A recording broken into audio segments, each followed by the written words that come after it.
here. The bio's a little old that she pulled up because she said I've been a parent for 11 years. I've been a parent for 16 and a half years now. My oldest is 16 and a half. He's a junior in high school. And I have a daughter that's 13 years old and is in 7th grade. So I am, as she mentioned, I am a licensed psychotherapist. I have a private practice in Ridgewood, New Jersey. And I also have 25 years in the public school system as a counselor for the Ramapo Indian Hill School District, where I still am. So every day I go to the school, and then I go to my private practice, and I've been lecturing all over the country. And I live nearby, so this is actually really good, because I had to fly out to Washington State 2 weeks ago. Last week I had to drive to New Hampshire. I was in Texas, Florida, Tennessee, all over the place, which is nice, but it's also nice to drive 10 minutes and then be home. So I want to tell you how I got into this topic, and you're gonna see that I'm very passionate about it. It's something I take very seriously, and I'm hoping everybody leaves here armed with a lot of advice and a lot of tools that you can take home to your own families. And obviously there's a big crowd here for a reason, because this is a topic that's extraordinarily important. We're in a different world that we're living in right now, and you wouldn't be here if there weren't things going on in your own household. And I want to thank the kids for being here. You guys are not going to like me when I'm done with this discussion. But it's good. It's really good. I've gotten a lot of feedback from parents who have brought their children that they've gotten from their own children. The message that they've received from this, and it made some changes in their household and so forth. So I got to this topic going back to 2008. Here's how it started. At the high school I work, I'm part of a committee called the 504 Committee. And if you don't know what 504 accommodations are, many of you do, but I'll explain briefly. So 504 is actually an accommodation plan that is provided to students with various disabilities. And it's protected under the American Disabilities Act. It's actually a code called Section 504 from the Rehabilitation Act of 1973. So it's an anti-discrimination law. So essentially, if a student has any form of disability that may be affecting them educationally, they may be eligible for specific accommodations under Section 504. So every school has a 504 team, and essentially what we do, it's usually comprised of a nurse, a school counselor, an administrator, a teacher, a child study team member, and so forth. And essentially what we do is we volunteer, and if a parent has a child that they believe may be eligible for accommodations, we meet with the parent, we have all of the information that we need from their physicians, we check with the teachers. So September of 2008, so historically speaking, I'm going to bounce back and forth a little bit here because there's so much stuff on top of my mind, and I might speak a little fast as well, because there's so much I want to cover. So historically, as a member of that committee, the typical types of disabilities for many, many years were things like Crohn's disease, diabetes, specific learning disabilities in many cases, physical disabilities, and so forth. So September of 2008, we had a meeting with parents that they requested a meeting to come to our committee for accommodations, and it was for their 14-year-old son who had been recently diagnosed with attention deficit disorder. So I remember initially, I think that was the first time I saw that in 2008, a teenager that had been diagnosed with attention deficit disorder that had at least come to our committee. And I remember sitting in a meeting thinking to myself, wow, this is really fascinating, because the school district where I work is a fantastic school district, and I was trying to figure out how the young man had fallen through the cracks of the education system. So we checked in with the teachers, and he had all the classic symptoms of ADHD, the inattentiveness, the lack of focus, the disorganization, et cetera, et cetera. So I accepted it as it was until the following week, where we had a new set of parents come in to our committee requesting accommodations under 504, and their child had been recently diagnosed with ADHD. From that point on in that 2008 school year, from September to the rest of the year, just about every referral we had was for students that had been recently diagnosed, teenage students diagnosed with attention deficit disorder. So now my head was really spinning, because if you know anything about ADHD, it's a neurological condition that you are born with. And the average diagnosis is age 8. And if you have a child with ADHD, it's almost impossible not to notice it by the age of 5. So now we had all of these high school age kids coming in, and I was very puzzled. I did not know what was going on. Was there something in the water? Was there something that people were eating that was causing this? So I started to really research the topic. I consulted with colleagues in neighboring high schools, and all of them were seeing the exact same thing.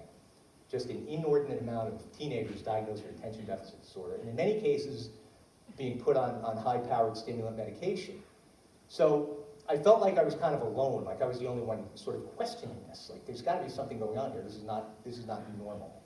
So I started to really aggressively research that topic, and I came across the research of a renowned physician at UCLA by the name of Gary Small.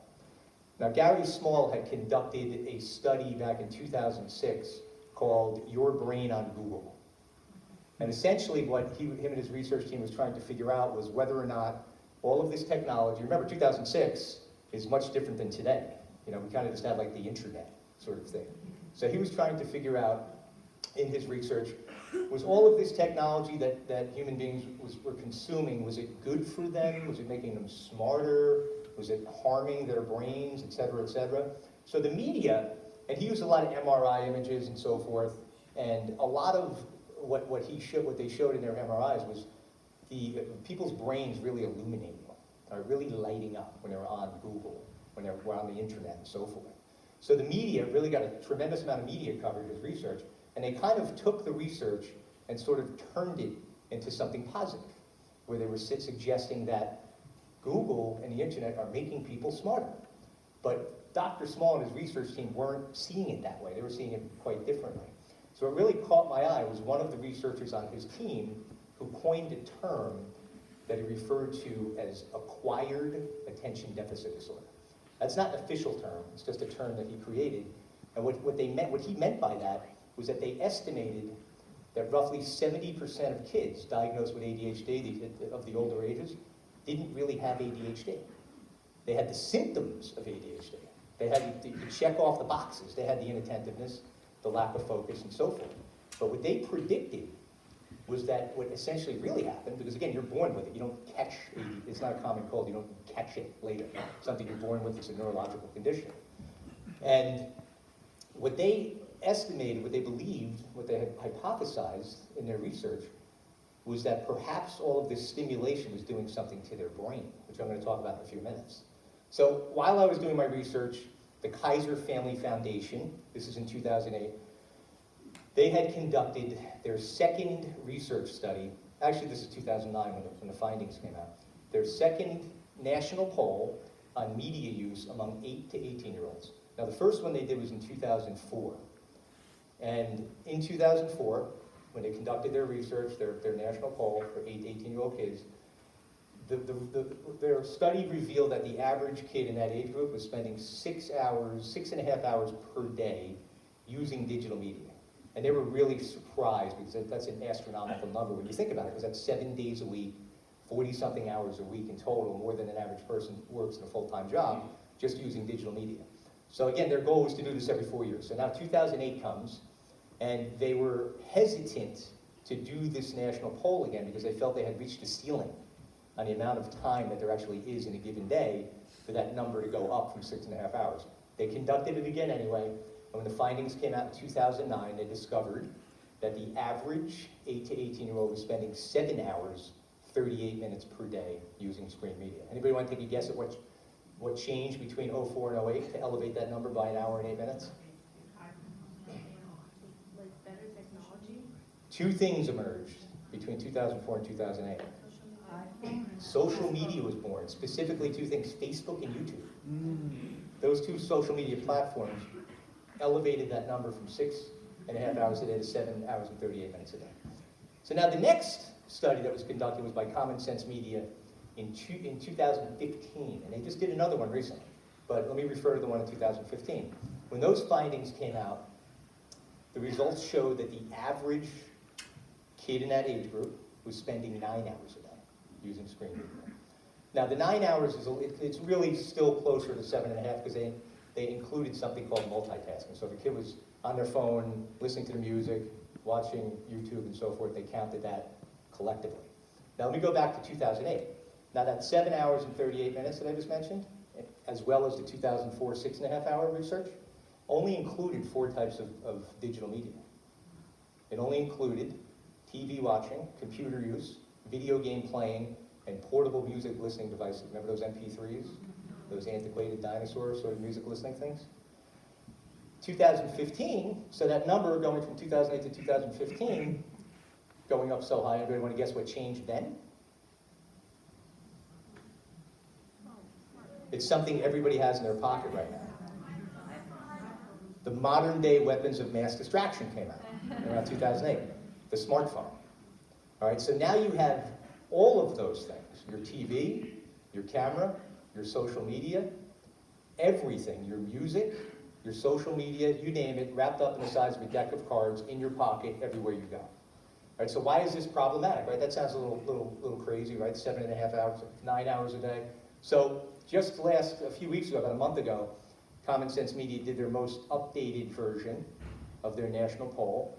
And the good news is that the number didn't really go up all that much, because it really couldn't. There's not much more time in a day for it to go up. But what they were very surprised at, and I've seen this as a trend recently in the last year or two, is that the amount of time kids are watching YouTube since 2015 has gone up something like 30 or 40% in that study. So YouTube is doing a real good job with their algorithms and their artificial intelligence to really take us and bring us right down that rabbit hole. I'll get into that a little bit later.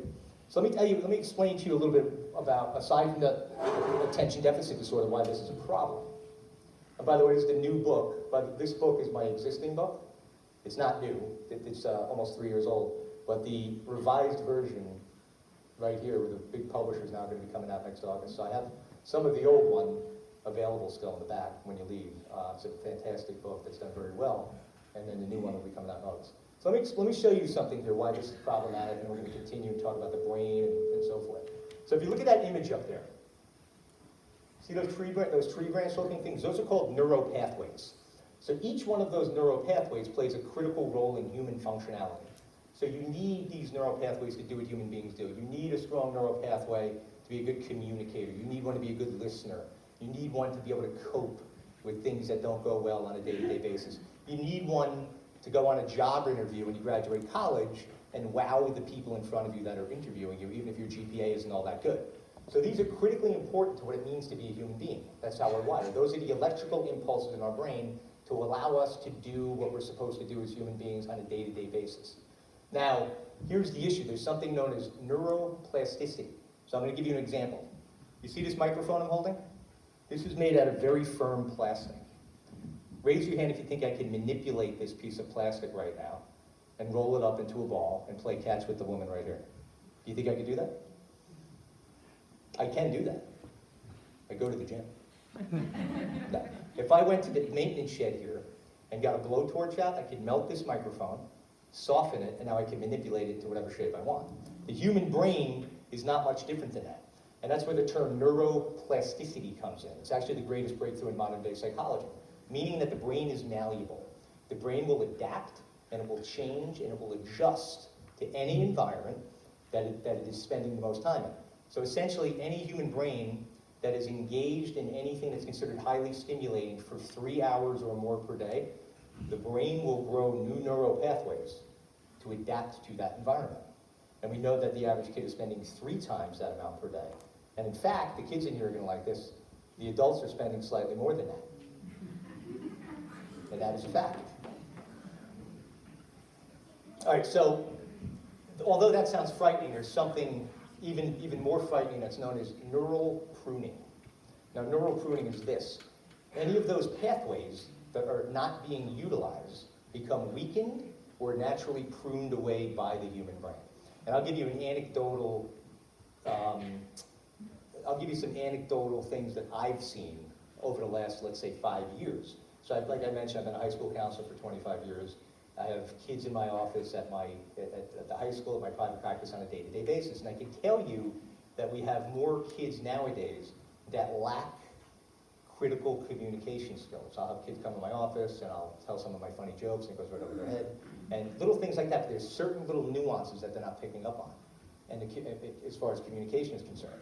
And I will talk about that later as well. So communication, being a good communicator, it's not just the verbal words, how we respond physically, our eye contact, other little forms of body language that we exhibit. And if you're not communicating on a face-to-face basis regularly, you're not really developing those skills. And that is certainly something that we're seeing now. I'm not sure if there's any research on that yet, but I guarantee you it will be coming out pretty soon as far as communication. So let me back up again now. So back to my 504 committee. I just mentioned all this ADHD stuff. So over the last several years, there's now a new sheriff in town. There's now a new disability that makes up almost all of our referrals. We still get many for attention deficit, but there's something that has surpassed that now, a new disability that is now an epidemic problem in our society. Does anybody want to take a guess what that might be? Anxiety. It's right up there on the screen, anxiety disorders. So to put it in perspective, I receive more phone calls now per week from the nurses at the high school having to send a teenager to my office that's having some sort of an emotional breakdown, whether it's a panic attack or some other form of emotional breakdown. I receive more of those phone calls per week now than I used to receive per school year, historically. At my private practice, I have received more referrals for middle school age students with major anxiety disorders in a 1-year period than I used to receive in a 10-year period combined. So do I think all of this technology has anything to do with that? Well, I make a strong case for that in the book that was written in December of 2016, but there wasn't really any studies yet to support what I was mentioning in the book. But since then, the studies have now come out. So everybody's looking for a study.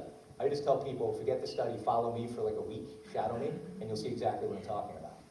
So anxiety disorders are a major, major issue right now in our society, and so are depressive disorders, and unfortunately, so is death by suicide, which has now skyrocketed, particularly since 2012. And it's gotten so bad that if you go back to 1999, the #1 form of fatality among teenagers, preteens and teens, has always been automobile accidents. Always #1. #2 was death by suicide. It was 4-to-1 in 1999, 4 times as many deaths by automobile than by suicide. And about a year and a half ago, when new research came out, death by suicide has now surpassed automobile fatalities. And all of the researchers that conducted that study are suggesting that it's because of the world our kids are living in, which I'm going to get into even more now. So where does this anxiety come from? What does technology have to do with this and so forth? So let me try to put this in perspective. So right now, you might not know this, and this is going to sound crazy, but it's the fact. The average age that our children are getting smartphones now is 10.3 years old. 10.3 years old. So I think any adult in here would agree that that's way too young. So it kind of starts like this. You're 10 or 11-year-old, they get their first smartphone, and prior to that, everything was great. No arguments going on much in the house. Children are doing fine in school, doing their homework. They get the modern-day weapon of mass distraction. Pretty quickly, things start to unravel. And now you have a child that's got this device, their grades might start to slip, and now conflict starts in the household. And the conflict continues and continues. Grades might continue to drop. It's just an everyday sort of stressful atmosphere that's now starting to brew in the household. That's the beginning part of where anxiety begins to take place. Now, as our kids progress a little bit, they start using social media. Things like Instagram, things like Snapchat, things like TikTok, and so forth. So before I even get to that, when you look at a pre-adolescent or adolescent, that stage of development, adolescence, in and of itself is littered with anxiety. Because it's a time, a biological time, where our children are transitioning to adults, they're changing hormonally, they're in puberty, they're trying to figure out where they fit in the social pecking order, who are their friends, are they in, are they out, and so forth. So it's a very complicated developmental stage in and of itself. And that by itself, just that alone. And most kids transition through that. Some of them it's more difficult for than others, and they typically become fine young men and women. But now you layer in what I just mentioned when the phone comes in, and now you got all this anxiety and sort of hostility occurring in households. Many of you know exactly what I'm talking about. And now social media comes into the equation. And now our already vulnerable kids, our adolescents, and if I could define the word adolescence in one word, the word I would choose is insecurity. It just comes with the territory. It's how it's supposed to be. Our kids you're not going to find a kid that is an adolescent and doesn't have some level of insecurity, some higher than others. So now you layer in this social media world, and now what our children have in this already vulnerable stage is they have this front row movie screen to every one of their peers, not day-to-day lives, second-to-second lives. So every one of their peers, they're seeing everything that they're doing. It starts typically with sort of like a voyeurism, where they're checking out the profiles of their peers. And if you ever check out somebody's profile, when it's putting out photos and videos and so forth, it's not when they just rolled out of bed in the morning. Or the content that they're posting isn't about how they failed in the soccer game, it's about how many goals they scored. Or it's about how well they did on a test for English or math and so forth. So now our kids are marinating in all of these successes of every one of their peers, okay? And what that does to their minds, the gradual message over time of absorbing this stuff for 2 or 3 hours a day of the total screen time, day after day, 7 days a week, week after week, month after month, the gradual message that's seeping into those vulnerable minds is along the lines of this. Everyone else's life is so much better than mine. My life really stinks. So now they went out, they want in on the action, all right, because they're feeling vulnerable, and now it's their turn. They're searching for attention. So they begin to post photos and videos of themselves, their accolades, their successes, and so forth. Not because they're aspiring photographers, because they're seeking approval from their peers. And that leads me to the next section of this component of the lecture, something that I refer to as cyber self-esteem. So now by the time our children are 7th, 8th grade, teenagers, whatever, or what have you, they're fully immersed in this world of social media. And their self-esteem, as far as they know it, if I ask anybody in here what's the definition, if I ask everybody on a piece of paper right now to write down the definition of self-esteem, I guarantee everybody's answer would be the same. It would be, it's how I feel about myself. Right? That's what self-esteem is, how I feel about myself. But what's occurring is that our kids have it backwards, and they don't even know that they have it backwards. Because what they're doing is they're extracting from the outside world feedback, likes, and everything else as a way to feel good. And guess what? Self-esteem starts with what word? The word self. Does not start with the word others. So essentially how we feel about ourselves has nothing to do with what anybody in the outside world thinks of us. It has to do with what we think of ourselves from our inside world. And that's the final section of my book. I go in depth about that. And when I talk to kids specifically, I really go in depth about that as well, as far as who you are. I want them to answer that question. I can't get into that now, so it's going to take, I got too much to cover. But our kids are not developing a sense of who they are. When I ask kids, who are you? I'd like for them to say, I'm a powerful, confident, motivated, spiritual, awesome human being. But the answer I typically get is, I'm John. Right? And that's because our children are spending every waking second in this superficial, external feedback world that there's no break. There's no sitting with oneself, taking a breath, delving inward, and figuring out who you are within. Because that's what self-esteem is. It's a sense of who I am inside of myself. And it's an ongoing dialogue that our children and we should be having all the time, constantly, day to day, going over what we're grateful for, what's good inside of us, what our goals are, what our aspirations are, and so forth. That's the next layer of the anxiety and the depression. Here's another one. All right, so how does all this technology lead to it? I think I'm painting that picture pretty well. But there's another layer, and it's called this, FOMO. And if you don't know what that is, it stands for fear of missing out. Now let me put that in perspective for you. Again, I mentioned I work in a high school. So over the last several years, I've been tracking a lot of high school students that I know. They come to my office for A, B, C, or D, and as I'm talking to them, they know they can trust me. You know, the door's closed, everything's confidential. And I will ask these kids that trust me, I'll say to them, be honest with me, tell me what time you go to sleep at night. And the average answer, and I am not exaggerating, 9 out of 10 times, is between 1:30 and 4 a.m. And my parents don't know. That's what the answer is. Because guess what? What is in our kids, most of our children's bedrooms with them? These smartphones, all right? So now, our children, if you research this, right now we have an epidemic in our society of sleep disorders among teenagers. Sleep centers can't handle it. They're bursting at the seams with kids with sleeping disorders. So a tired child, just that alone, so let's pretend we didn't even have technology, and kids just went to bed at 1:30, 2 or 3 o'clock in the morning and had to get up at 6 or 7 a.m. Those kids are now very, very prone to anxiety because you can't function. You can't listen to the teacher. You can't do your homework. You can't keep your eyes open. And that is a fact. That is the time that most of these kids are going to bed. So if I can give the first tip I'm going to give to all the parents right now, and the kids are not going to like this, is get those phones out of their bedrooms. Do not let them, forget the alarm clock excuse. All right, I've heard that a million times. Get them a real alarm clock for $5, from Kmart or something. That is just, I promise you, and if you're an adult in here listening, ask yourself this question. Have I ever lied to my parents? Yes, the answer is yes, we have. So there's a lot of little manipulative techniques our kids are using. Sorry, kids, I don't mean to pick on you, but that's the way it is. So all of these things are really, really factoring into this major mental health epidemic that we now have and that I'm dealing with. And it's very difficult to undo these things because everybody's trying to undo them by not changing the source of what's causing them, which is all of this tech, whether it's video games, the phones, YouTube, social media, all of the above.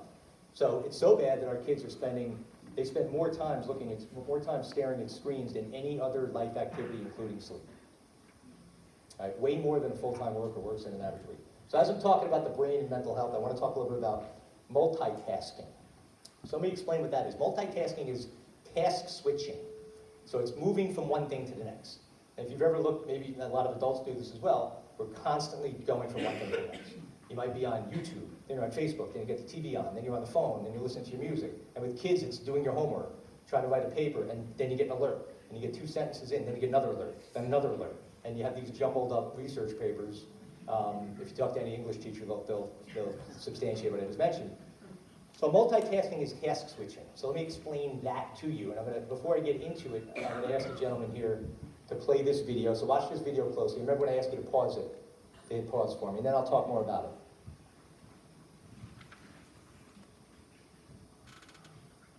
Monkey business, right? Yeah. The monkey business illusion. Count how many times the players wearing white pass the ball.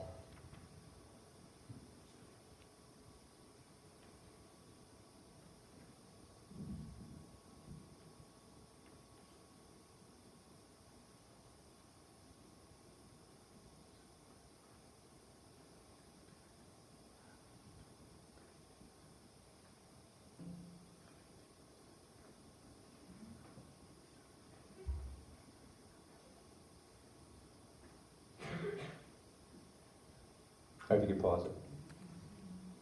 All right, any guesses? Shout it out. 16. 16. What else? 8, 15. What else do we have? 16. 16. Anybody else? 16. Okay, keep watching. The correct answer is 16 All right, hit passes. the pause again. All right, raise your hand if you got 16. All right, raise your hand if you did not get 16. I have a feeling everybody's not being perfectly honest in this crowd. All right, if you could hit play again. Did you spot the Hit gorilla? pause. Raise your hand if you spotted the gorilla. I did not spot the gorilla. All right, raise your hand if you did not spot the gorilla.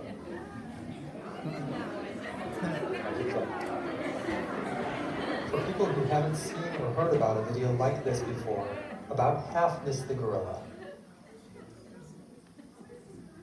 If you knew about the gorilla, you probably saw it. But did you notice the curtain changing color or the player on the... Did anybody see that, any of those things? The curtain changing color or the player on the other team leave? All right, we got a few. Okay. black team leading the game? All right, keep watching. Let's rewind and watch it again.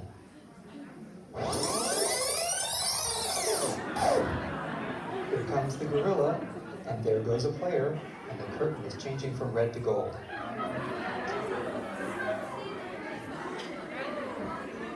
All right, you can go back to the PowerPoint. When you're looking for a gorilla, you often miss other unexpected. All right, so let me get into a little bit more about multitasking, and then I'm going to tie in that video in a minute.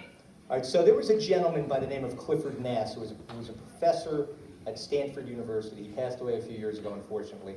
So he conducted some pretty cool studies with his students at Stanford on multitasking. It was something I was very interested in. And he was trying to figure out, is multitasking good? Is it bad? Is it impartial? Or what have you? So he decided to do an experiment, the brightest kids in the country, Stanford University students, and he had two groups of students. Group one was the group that considered themselves high multitaskers. They did a lot of this. They juggled many different things simultaneously. The second group were students that considered themselves low multitaskers. They didn't do that. They just did one thing at a time. So he had his little experiment, very simple thing, and he started with the high multitaskers first. The experiment was as follows. On a screen, each of them had a screen, a computer screen, and on the screen were 2 red rectangles, kind of like dominoes, and 1 blue rectangle. And the instructions were, kind of like the monkey business illusion, count how many times one of the red rectangles moves with each ensuing slide. So it was sort of like a slideshow. Figure 20 slides, and on slide number 1, the 2 red rectangles may have been parallel, and then on the next slide, one might have moved. Those were the instructions. What he did not tell them is that there were going to be more blue rectangles added with each slide. So the first one just had 1 blue. So the high multitasking students go first from slide to slide, and now there's all these blue ones appearing. There were always 2 red, and all there was, the instructions were count how many times one of the red moves. And they flunked miserably because they were too distracted by all of these blue ones that were being added in. So now he moves on to the low multitasking students. Same experiment, 2 red, 1 blue, more blue added along, and they passed easily. So it explained something to him, and it basically explained that high multitasking students were more easily distracted by the blue rectangles added in than the low multitaskers. So that wasn't good enough for him, so he decided to take the experiment to another level. And he grabbed 2 new groups of Stanford students, high and low multitaskers. This time he started with the low multitaskers, had them do the exact same experiment, but this time they had a functional MRI device on their head. If you've ever seen one of those, it's those sort of lobe things they could attach to your head, and now you can see your actual brain on a screen in front of you. So he wanted to see what was going on, the activity that was taking place inside of their brain. So he starts with the low multitasking students. They do the same exact experiment with the 2 red and 1 blue and more blue being added. And as expected, a small area in the executive functioning part of their brain illuminated. It's exactly what's supposed to happen. Okay, great. So now he moves on to the high multitasking students, puts the MRI device on their heads, they do the experiment, and he was shocked by what he saw because the high multitaskers were using 20 times more brain power than the low multitaskers. But it was the wrong part of their brain that was lighting up. The part of their brain that was lighting up was the visual cortex of their brain, not the part of the brain that is supposed to be lighting up during that experiment. So that could certainly explain some of this acquired attention deficit disorder that we're seeing, because attention deficit disorder is an executive functioning issue where kids are having a very difficult time concentrating and focusing. So if the visual cortex of your brain is trying to listen to the teacher, it doesn't work that way. That's not what that part of your brain can do. So essentially, the chronic task switching changes how the brain begins to utilize itself. So that's all of that stuff I just mentioned about the mental health, the brain, the neuroplasticity, and the multitasking. That's the final part of that part of the lecture. And what I want to move on to next is gaming. Any gamers in here? Okay. No gamers, wow. So raise your hand if you think video game playing can be an actual addiction, like a drug addiction. Wow, we got a lot of hands raised, okay. So what you might not know is as of 2017, the World Health Organization now recognizes gaming disorder as a clinically diagnosable condition. So it's an actual diagnosable illness, gaming disorder. And if you look at Asia as an example, particularly Taiwan and China, they have an epidemic problem with gaming. In fact, China just enforced a law, or I don't know how they do this, but the internet goes off now in China at 6 p.m. for kids, right? And they're a communist country, but I'm not saying that might be one thing I agree with them on. So it's so bad in China that they actually have military-style boot camps that have been up for like 10 years for kids with gaming disorders. In our country, there's a couple of addiction facilities that have already popped up for gaming addicts. So let me explain to you. Do I think it's an addiction? I've known this for a long time, certainly. I'm going to share with you a couple of real stories. Some higher level stories and then some more reasonable ones. So these are the first one I'm going to share is an extreme version of video game addiction, so it's certainly not the norm. A couple years ago, I received a call from a gentleman, and he says, "Can you meet with my son? He's 15 years old. he's a gaming, he can't stop playing his Xbox. So I'm on the phone with the dad, he goes on to tell me that his son has not been in school for a year because he can't pull him away from his Xbox. Family services is all over him and his wife and so forth. So he calls me up and says, can I please make an appointment to bring my son in? And I said, of course. And he said, I have to warn you though, there's a good chance I'm not going to be able to get him to come. So he cancels the appointment, says, can I please try this again? So we make another appointment, and I don't get the call, the cancellation, so I finish up with another appointment. I go in the waiting area, I see this gentleman, that's him, and I say, well, where's your son? He says, he's in the car, won't go out. So I said, I'll take care of it. So I go out to the car, knock on the window, and get the kid out. It's very easy, believe it or not, when it's some stranger like myself going to get the kid out of the car. They come, like, no problem. I've done that before, because I can see it from my floor. I'm on the second floor looking at the parking lot, and you get some strange guy like me knock on the window and say, come with me, son. And the kid gets out of the car every time he comes with me. So I take the kid up to my office, and what I have in front of me is a 15-year-old overweight boy with a cholesterol level of 270, who is the palest human being I've ever seen, because he had literally not been outside ever. So I knew, and I'm meeting with the kid, I'm meeting with the parents, and I knew immediately that sometimes people are hoping, because I'm the expert on this, that I'm going to be able to undo this addiction. Now, I don't have a magic wand. I think I'm pretty good at what I do, but I don't have a magic wand. So I knew that what I needed to do in this case was really to work with the parents and try to empower them to do what they already know they needed to do, which is what? Get rid of the Xbox. But easier said than done, I understand that. And it's easier said than done because many parents, even sitting in this room right now, understand the ramifications of doing that. You understand what you're up against if you were to take away your 15-year-old smartphone or your video game addict son's video game system. So I prepared the dad. I said, listen, this is the only option. We can't do anything until this is removed from the equation. It's like you can't help an alcoholic give up alcohol if they're drinking every night. So, the parents were very reluctant and they kind of couldn't get themselves to do it. But I prepared the dad. I said, if you do this, just prepare for your son to go bananas. So a few weeks go by, I get a call from the dad, or text, I think. And he says, I did it. I took away the Xbox. I feel great. That evening, I get a phone call from the dad. And I pick up the phone, and I actually left a message. I call him back. He's frantic. He says, my son went crazy. He took out a knife, and he took my $3,000 Fender guitar and put the blade to the strings of the guitar and threatened to cut the strings of the guitar if I did not give him back his Xbox. That's an extreme story. Another extreme story is another call I got from parents, met with a kid.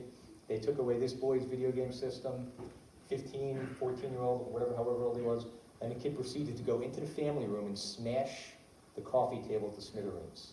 So those are the extreme stories. The more moderate stories, the more common ones, are along the lines of this. Imagine a 14 or 15-year-old boy, and you talk to the teachers, how is my son? Your son is great. Most polite kid. You talk to your son's friend's parents, polite kid, really nice. We love him, et cetera, et cetera. And what people don't know is that behind the scenes, that boy has a half a dozen to a dozen holes in his bedroom wall, because every time his parents take away the Xbox, he punches a hole in the wall. Now, if those are not definitive symptoms of what addiction is, then I don't know what addiction is. So that's what we're up against with the gaming. And the gaming industry does this systematically. Now, the difference, you might ask the question, well, how come we didn't have this back when Atari was out, or Sega? People played those video games too. But here's the difference. Today's video games have about 1,000 different engineers behind the development of those video games. And they actually hire psychologists so that they can get the ultimate dopamine drip out of those kids' brains. So the games, the way they're designed, they trigger that craving area, that neurotransmitter in your brain that releases dopamine, which is the feel-good chemical and is tied to addiction, so that you want to keep going back for more and more and more. And they know exactly what they're doing, and they spend a lot of money doing it. So keep that in mind. The video game industry is not in the business of keeping your kids playing fewer and fewer video games. They want those eyeballs on those video games as much as they possibly can. So one rule that I have, my son plays video games, and there's been arguments and fights, trust me, and I'm the guy that does these lectures. So one rule that I have is that there are no, and listen, the kids in here are not going to like this, but parents, take this bit of advice. There are no video games allowed to be played during the school week in my house. And the reason is this. Well, people will say, oh, why not? My son's doing fine. He's got straight A's. What's the big deal? Why can't we let him play video games? Well, what can happen, not always, but what I've seen happen one too many times, is that once a kid gets really fixated on a video game like Fortnite, for example, we all know Fortnite, that fixation. What do you think they're thinking about all day long at school? If they're allowed to play during the school week. And if they're sitting there thinking and looking at the clock because they can't wait to go home and play Fortnite, what are they not doing? They're not concentrating and listening to what the teacher is instructing in that class. That's problem number one with video games during the week. Problem number two is they are now likely to come home from school, and when they are doing their homework, they're going to rush through their homework and race through their studying so that they can get to the video games. Right, so that's a problem. So if you're going to take another tip, that's one tip. I would enforce that rule. If your kids don't like it, you're the parent. That's up to you. All right, so moving forward, I want to get into, while we're on the topic of video games, right, anybody recognize this game? GTA, also known as Grand Theft Auto. All right, GTA is a rated M violent video game. Rated M means that it is not recommended for kids under the age of 18 because it's first shooter, there's a lot of blood and gore, and so forth. Raise your hand if you think it is a good idea for our children who are under 18 years old to have these video games. Good idea. Raise your hand if you think it's a good idea. Okay, good. So I've done this lecture hundreds of times, maybe more than that. I've never had anybody raise their hand that thinks it's a good idea. But statistically speaking, okay, and again, I'm not trying to put anybody on the spot. Trust me, I get pretty passionate, and I just want to get this message out. Statistically speaking, 72% of people in the United States have children under the age of 18 that have these video games that they purchased for them. So you kind of get an idea of what I'm talking about. So how does that happen? Like when we all know it's a terrible idea, but we do it anyway. I mean, I think we all know it's a terrible idea that a 10 or 11-year-old has a smartphone, but we all do it anyway. It's called social conformity. And what social conformity is a form of peer pressure. It's kind of how we're wired. And it kind of starts like this. Imagine you have a son, your first child. Imagine back to your first child, son or daughter, and you're younger, and you say to yourself, all right, I am going to be the greatest parent ever. My child is never having ice cream. They are not drinking soda. They're not watching PG-13 movies until they're 13. Right? They're never going to McDonald's. And they're going to be superstar athletes and they're going to go to Harvard. Right, so these are the ideas that we have for our children when they're young. And we have these strict rules for our kids. We're the parent, and so forth. And then our kids start to move along, toddler years, through grade school, and now 4th or 5th grade rolls around, and your son comes up to you and starts tugging your pant leg and says, Dad, listen, I know I'm not allowed to have Call of Duty, but Martin McCormick down the road just got it for his birthday. Can I please get it? Nope, son. You're not getting Call of Duty. You know what the rules are in my house. Right? Son comes up to you the following week. Listen, Steven Cannizzaro just got Call of Duty 2. Nope, you're sticking to your guns. Now Jimmy DiStefano gets it. Patrick Rooney gets it. Before long, all of your friends' sons have Call of Duty. He's pulling on your pant leg. Your head is spinning. And what starts to happen in our minds as parents is we start to question our own decisions based on what the social norm is. And we start to say to ourselves, all right, you know what, the DiStefanos, I've known them for a long time. They are a great family, right? The Cannizzaros are an even better family. The Rooneys go to church every Sunday. You know what? Maybe me. Maybe I'm overreacting. Plus, I don't want my kid to be left out and be the only ones. They might get bullied. So all these things go through our head. Christmas or Hanukkah rolls around. Bingo. They are wrapped up in the package. It's Call of Duty.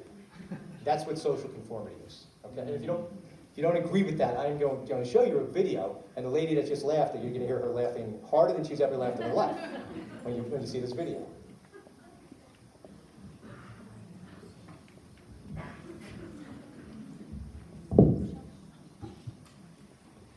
Stop.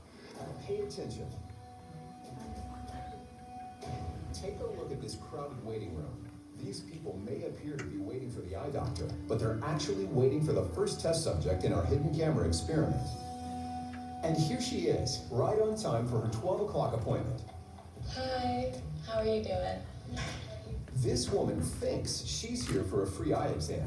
Have you been here before? No, it's my first time. What she doesn't know is that everyone else in this room is working for us. I'll be with you in just a couple minutes. Today we're running an experiment on social conformity, and the test starts now.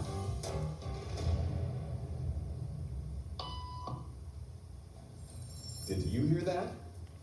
These people sure did.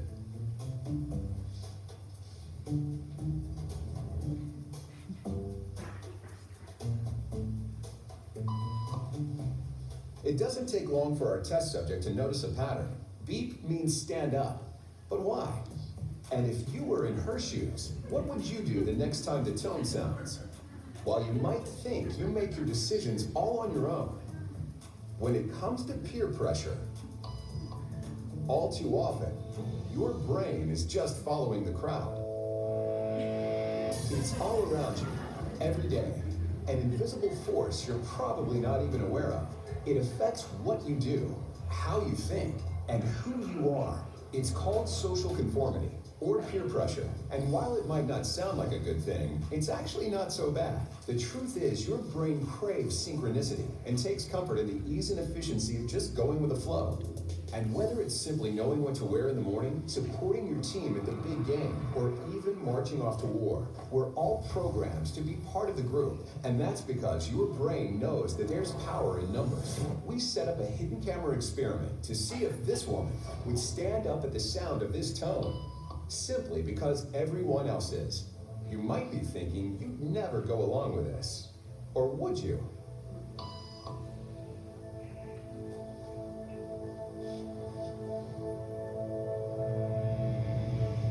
After just 3 beats, and without knowing why she's doing it, this woman is now conforming perfectly to the group. But what happens if we take the group away? Elaine, please.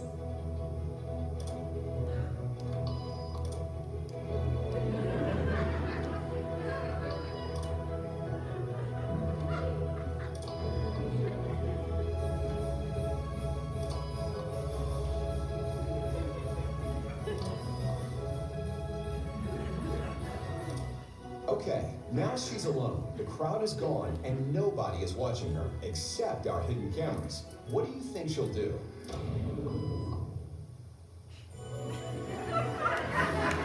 She's now conforming to the rules of the group without them even being there. Now, watch what happens when we introduce another outsider who doesn't know the rules. Have a seat and they'll be out in just a couple minutes. Thanks so much.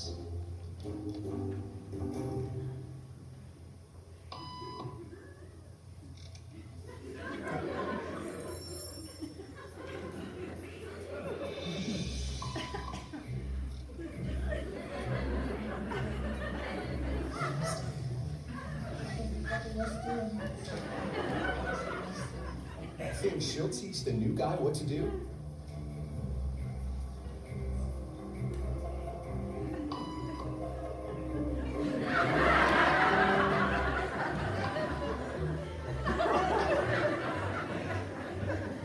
We kept the cameras rolling as more unsuspecting patients arrived.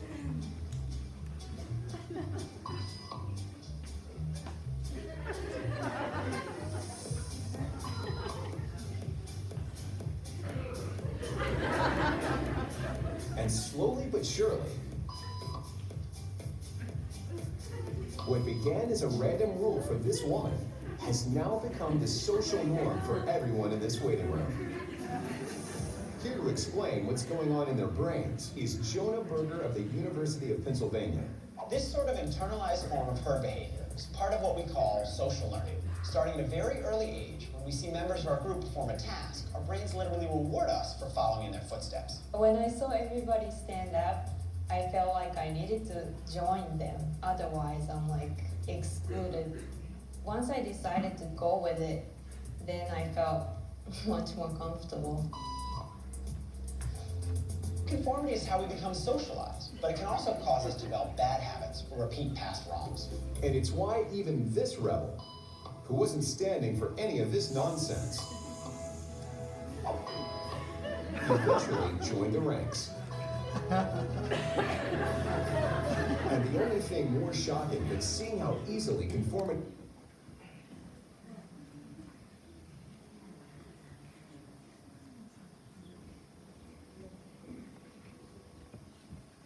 Pretty good video, right? Almost forgot my mic. So I actually started something in terms of conformity, because I think that sort of spells out exactly what I was just talking about. In the new book, there's a lot of new content, it's about double the content. I created something that I call the phone-free school zone pledge. There's a couple of schools in the country doing it right now. It's very simple. Some schools don't want to do it because they feel like it might be kind of positioning parents to do something they don't want to do, which is fine, but a couple of schools have started, and it kind of works like this. Imagine if you have a kindergartner, or if you don't remember when your child was in kindergarten or first grade, you get that summer packet, all those forms come in, and imagine in the summer packet there's a form called the Phone-Free School Zone Pledge, which pretty much just says, I agree not to purchase a smartphone for my child until late adolescence. So imagine that you're a kindergarten, you have a child that's going into kindergarten or first grade or even second. Most likely you're going to look at that and say, of course I'm going to sign this. Okay? And now imagine that stimulates a conversation in your community among other parents, and you're talking to your friends and saying, did you get that form? Yeah, I got it. You're going to sign it? Yeah, of course I'm going to sign it. And imagine everybody signs that, or 80% or 90% of people actually sign that form. And then they just get little nudges every month or so from the school. Remember that we are working on being a phone-free school and so forth. What could potentially happen is a new type of social conformity can take place. If that continues year after year, you could potentially have a school from K to 8, maybe even into high school, where 80% or more of the students don't have phones. Imagine what that would be like. Imagine what a school would be like if our kids didn't have phones with them at school, or have phones at all. Because at the end of the day, our kids, the only reason why they want phones is because everybody else has one. Kids don't tend to want stuff that everybody else doesn't have. So that could be something, I don't know if somebody wants to think about doing that here, but it's something that's very doable. And there's a couple of schools already doing it, so I'm happy about that. So I want to talk about the next part, which is called parenting from a distance. And let me explain what I mean by that. So it was actually almost 3 years ago. We went to Aruba, my wife and kids, and the book had just come out. This book came out in December of 2016. So this was February of 2017. So all this stuff is fresh in my mind. My wife's tired of hearing about it. And we had reservations at this very large restaurant, huge restaurant, that had to be 1,000 people there. This Italian restaurant in Aruba, it's this open air style restaurant. And we get there, we get to the hostess table, and the hostess says, okay, yep, we have your reservation, you're way in the back. So it's literally like the length of a football field. So she's like, I'll show you back.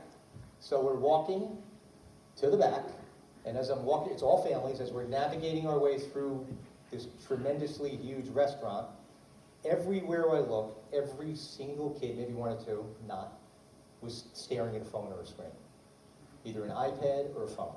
And I'm looking around, this stuff's fresh in my mind, my blood pressure's going up, I'm looking for the paddles, that machine where they could zap you in case I go down, and I'm like freaking out in my mind, and I'm envisioning myself wishing I had a box of my books that I could start flinging around on tables for parents to read. So we finally get to our table, we sit down, and I'm talking to my wife, and she's like saying, shh, you're embarrassing me. So I look over to the table to the left. There's a couple with two boys that are, if I had to guess their age, their ages 8 and 6, and the couple's sitting directly across from each other, and the two boys are sitting directly across from each other, right next to each other, at the same table. And I keep glancing over, because both boys have their own iPad and their own set of Beats headphones on. And I keep glancing at the table, my wife's kicking me under the table, and for an hour, as I'm trying to enjoy my cheese wheel spaghetti, I'm looking over at this table and actually wondering if the two kids were the children of that couple. Even though they were sitting at the same table, because there was not one bit of communication between them at all. When I finally realized it was their children is when the server brought out their pasta and they didn't move. And the parents had to look over and say, hey, your pasta's here. Because they were too distracted by their device to even realize their food came in front of them. So the moral of the story is there was no dialogue at all between the children and the parents. And if you were to go out to dinner tonight and went to a restaurant, there's a lot of families, you'd see the exact same thing. Not just the kids, but the parents as well. And I'm going to explain why that's bad in a minute. And the same thing takes place in your car when you're taking your child to school or to practice or to some other activity. And I know this because when I'm pulling into Indian Hills High School every morning, there's 1,000 students that go there, there's one entrance, and there's always traffic, and whenever I look at my rear view mirror, there's typically a teenager in the passenger seat, and their head is down on their phone with a set of earbuds hanging out of their heads. So why is that a problem? Here's why that's a problem. Because, and I cite this in the book, and there's research to support it, the average parent nowadays spends just 3.5 minutes per week in meaningful conversation with their children. 3.5 minutes per week, the average parent. You can look it up. Now, what you might not know is the relationship between parent and child is the most important relationship for our children. Even if there's some conflict here and there. But the dialogue of just communicating with our children on a day-to-day basis, the 5-minute ride to school and back, which is 10 minutes a day, 180 times a year, is about 22 hours a year of lost communication time with our children. So our children need to communicate with us, even if they don't want to listen to us. I drive my son to school every morning. It's a 15-minute drive to his high school. He's a junior in high school, so he's like quiet, doesn't want to talk in the morning. So I talk. And I talk. And I talk some more. So, you know, he might get tired of that. You're like, oh, God, here he goes again. But there's something there is penetrating for him, I promise you that. So here's why. If you look at just the family dinner table at home, forget about restaurants, that was once a cultural thing in our society where dinner was mandatory in every household at a certain time every night. It certainly was in my household and for many of the adults in here. Now fewer and fewer families are having family dinner together. I get it. You have both parents working. It's a different world we live in. But the families that have regular family meals most nights of the week, listen to these statistics, and you can look this up too. Families that have regular family meals without any interruptions from devices or anything, the children in those families are less likely to get involved in drugs and alcohol, are less likely to get involved in early sexual activity, are more likely to excel at school, are more likely to graduate college, are less likely to get divorced when they get older, are more likely to enjoy their job when they become adults, and more likely to have a higher earning potential. Simply from having family dinner, because the importance of that dialogue between us and our children is the most important thing there is. So, big tip I'm going to give to parents right now. Probably the most important tip here is we have to practice what we preach. So when we are at home with our families, we have to power down our own phones and internet and computers and reserve more time of just communicating with one another than we are staring at screens. Because I say this, and I mention this in the book, and I say if I could take hidden cameras and place them in households across America, the typical family of 4 would not really be definitive of the word family. Instead, it would look more like 4 individuals living solitary lives under the same roof, staring at some device. So that's something we have to get a grip on, and that's up to the parents to be the role models there, because our children, we are modeling the behavior that our children are going to exhibit. So that's very important. We have to practice what we're going to preach. All right, moving forward, I want to get on to this, and then we're going to, we've been talking for over an hour. EQ versus IQ. Let me explain this. Your IQ, you know your IQ, you know what an IQ is, your intelligence quotient. Your IQ is something you are born with. You're born with an IQ of 116. You can go to the Pearl River Library and read every book from cover to cover, and you're not going to get your IQ to a 140. You can definitely elevate it a little bit, but your IQ is fixed. You're born with it. If you're born with an average IQ, you're not going to be Albert Einstein, no matter how many books you read, no matter how many college degrees you have. That's just the way it is. You can certainly improve it a little bit. Now, your EQ is your emotional quotient, also known as your emotional intelligence. And what is your emotional intelligence? Your emotional intelligence is the following. It's your ability to understand your emotions. It's the ability to regulate your emotions. It's the ability to cope with adverse situations that happen in life. It's the ability to empathize with the emotions of our fellow human beings.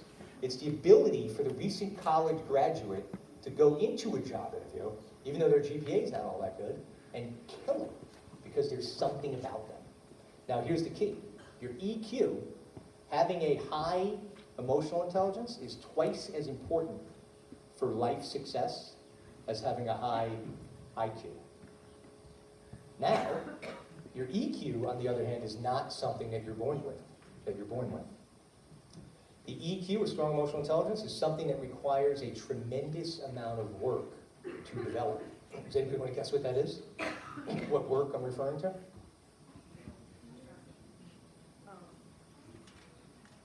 Concentration, or like focusing and not being on technology. Close.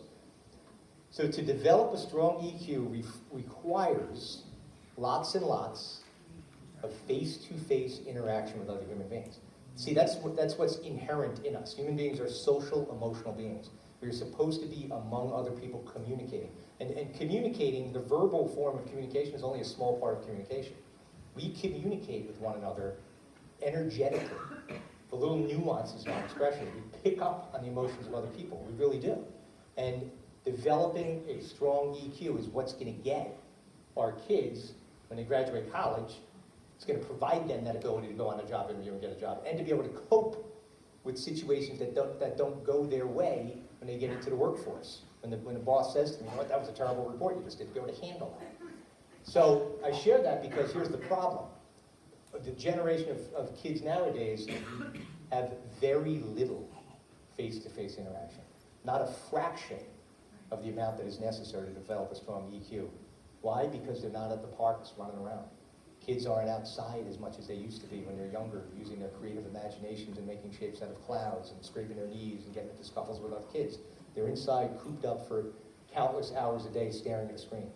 So we got to get our kids out of the basement, out of their bedrooms, and interacting with other kids. And there's ways to do that, get them involved in sports, other activities, talk to other parents in the community, and beg everybody to start getting the kids, pulling them out from the outside and getting them from the inside, and getting them outside and get them interacting. It's critically important to that emotional intelligence. So I need to change that slide to an owl. I'm getting near the end here. And I say that for a reason because when my daughter was in 3rd grade, she says, "Hey Dad, can you chaperone a field trip? I'd love for you to come." And I said, "Of course." So I took the day off, and the field trip was to a raptor rescue center somewhere in New Jersey, about an hour away. We took that yellow bumpy bus there, and I got some post-traumatic stress while that was happening. So we get to the raptor rescue center, and there's all these birds of prey, eagles, owls, hawks, and so forth. And towards the end of this assembly, all of the children congregated in a room inside, and the instructor brings out this beautiful barn owl with bright yellow eyes, and the kids are wowing and oohing and awing over this barn owl. I think his name was George. So the instructor goes on to explain that George was brought there when he was a baby. He had fallen out of his nest and broken his wing, and he has been there for several years and been fully healthy for a long time. And one of the innocent 3rd grade girls raises her hand and says, "Excuse me, ma'am, why is George still here? If George is healthy, how come you haven't released him back to his mommy in the wild?" So the instructor had to explain that if they were to release George back to the wild, George would die. Because George would not know how to survive in his natural habitat, because he never lived in his natural habitat. He's been living in a cage since he's a baby bird. And I share that for a reason, because I worry, and I hope I'm wrong about this, I sincerely do. I worry for our children, because if our children are spending almost every waking hour on another planet called cyberspace, how can we expect them to thrive and function and excel in the real world if they're not living in the real world? Does that make sense? So we got to get them into the real world, communicating.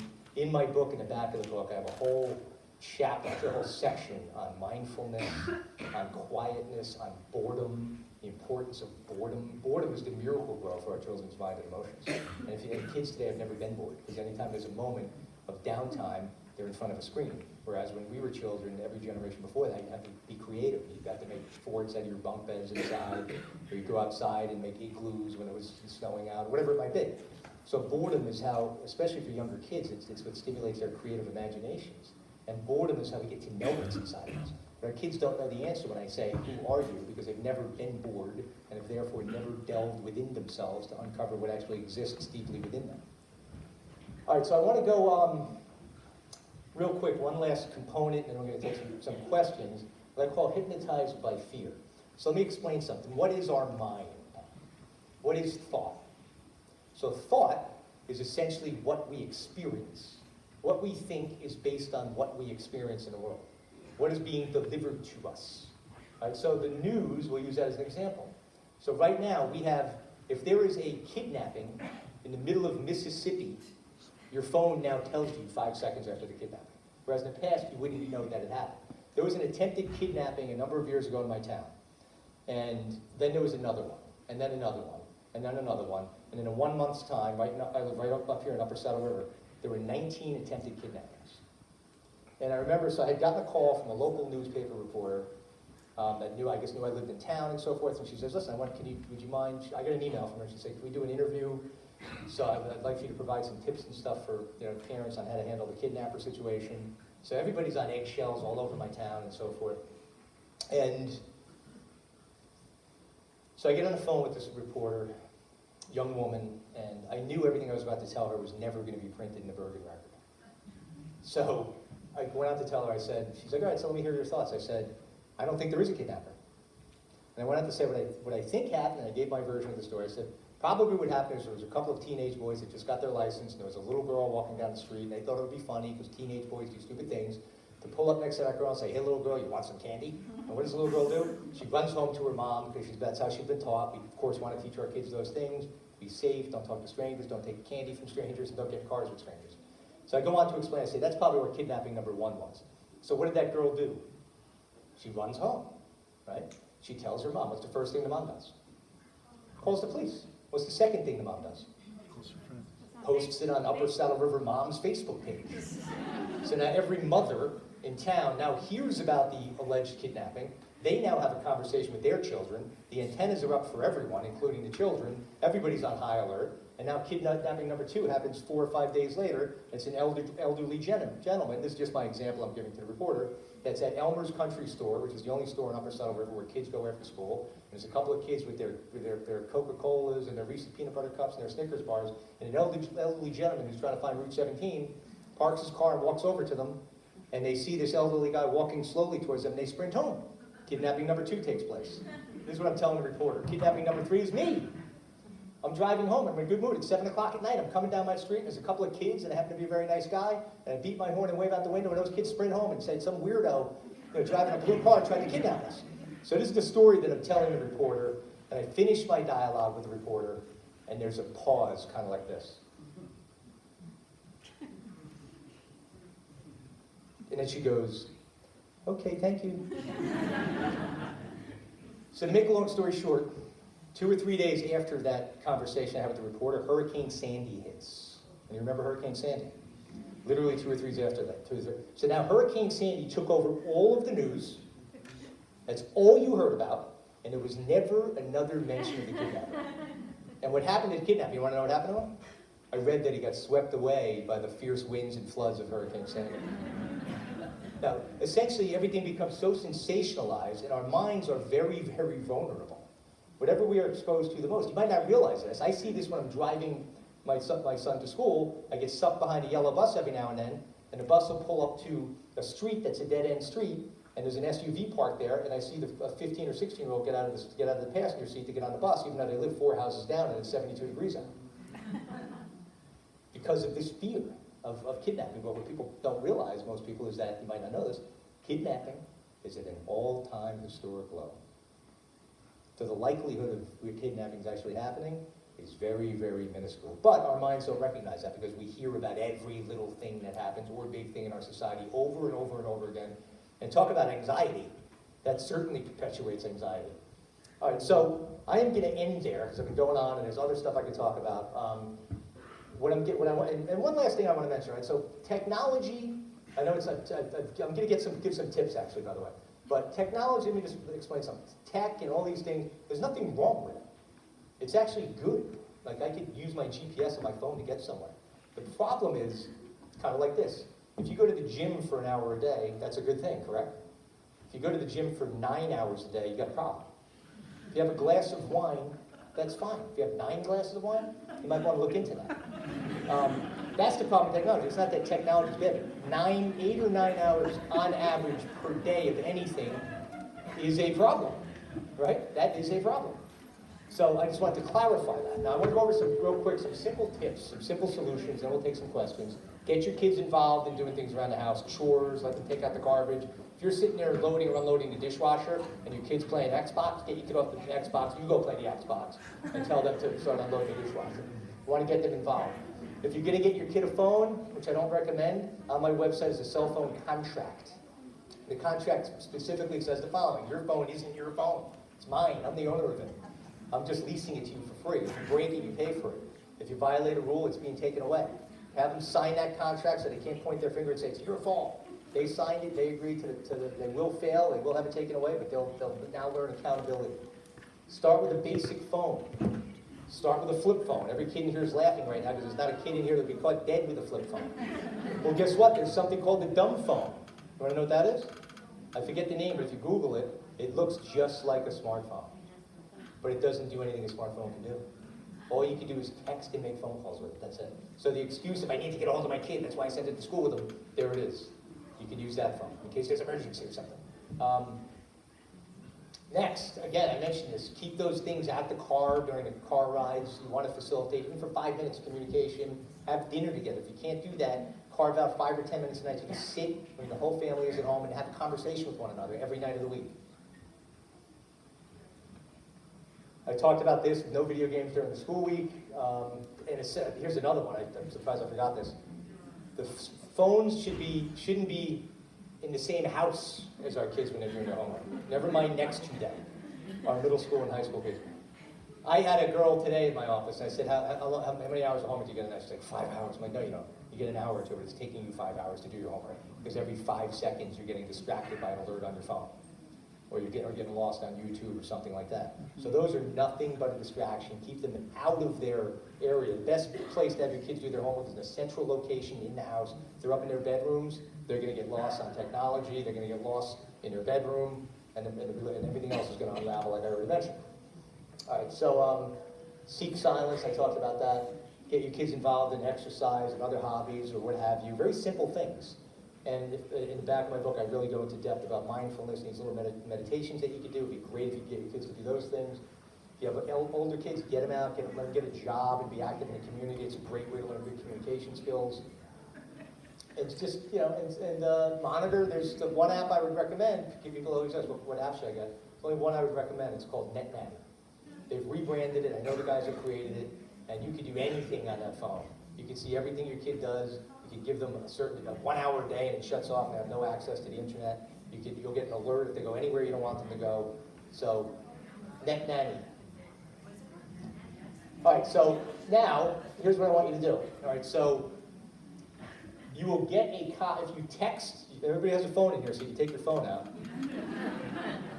This is where technology comes in, the good element of it. If you text reconnect, the word reconnect to 66866, you'll get a copy of this PowerPoint email to you. And then you'll be on my mailing list. I'm not going to inundate you. I have a lot of different new things coming out that I'm doing. A lot of new content that I think you'll find very informative, but you'll get a copy of this PowerPoint. Reconnect to 66866. Let's take some questions. Yes?